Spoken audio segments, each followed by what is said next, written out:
Even though a middle schooler is the show's star, Ushio Tora isn't appropriate for young children. It doesn't hesitate to discuss difficult topics or depict graphic imagery.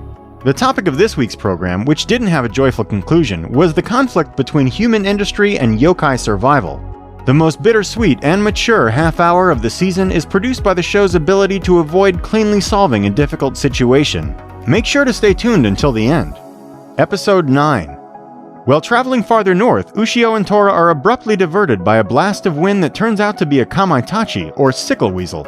Until a bombshell begs for atonement at his feet, Ushio is ready to defend himself against the threat after being provoked. These weasel yokai can assume human shape, and they are asking Ushio for assistance in killing their murderous brother. Ushio first rejects the offer, stating that he's not some assassin who will assist in sibling murder. But Ushio, the moral compass of the program, is moved when he understands that disobeying would result in the deaths of any human that come into contact with their brother. In Ushio and Tora, fighting between humans and yokai is nothing new, but in this episode, things get complicated since other yokai want a particular yokai dead. One of the most intriguing situations is when the sister yokai and Tora are speaking. Tora finds the sister repulsive since she is a yokai that's as docile as a pet and despises people. Contrarily, Tora views the 400-year-old siblings as simply kids who lack knowledge.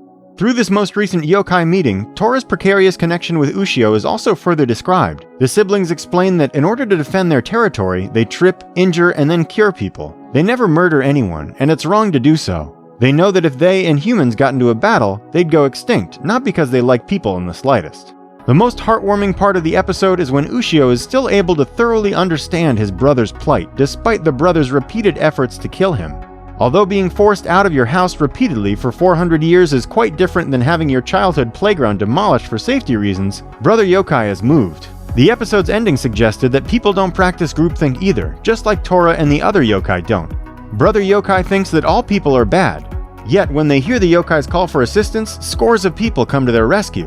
Since there are only beings and their infinite number of unique views of one another, there can never truly be a resolution between the two groups. Episode 10. Many shonen anime include protagonists that set out on long journeys and encounter a large number of friends and allies along the way, much like Ushio's voyage up north. The poorest section of the program, though, comes right at the start, when a group of Shinto monks comment on past episodes' occurrences to justify why they haven't recently been meddling with Ushio or Tora's lives. The subsequent scene, in which Ushio and Tora recover from their injuries in a hot spring, resembles the episode's opening more than anything else. It combines humor with the unveiling of a new enigmatic persona. Saya, a white-haired girl with unearthly eyes and a link to the spirit realm, is the new ally this time. Her grandmother and father are strict caregivers who have evil written all over their features.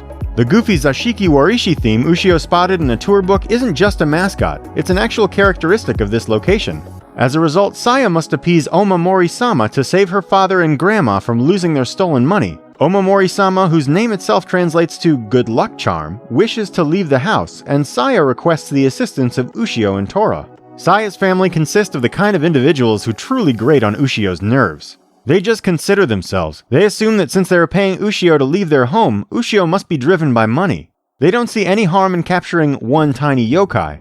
But even if Ushio and Tora support Omamori-sama, Saya ultimately has the last say. Saya's vulnerability at the beginning of the episode as the weakest character, naked and exposed in the bath, weak in body and constantly apologizing for her own existence, is what makes her so compelling. By the end, she has control over everyone, including Omamori Fate, Sama's Ushio, Tora, and her family.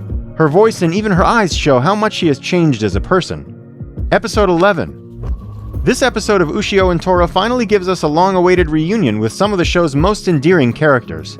After 4 episodes away from home, Ushio's pals are beginning to worry. He went without saying goodbye, which upsets Mayuko and Asako, whom Ushio nicknames Nakamura, back at home.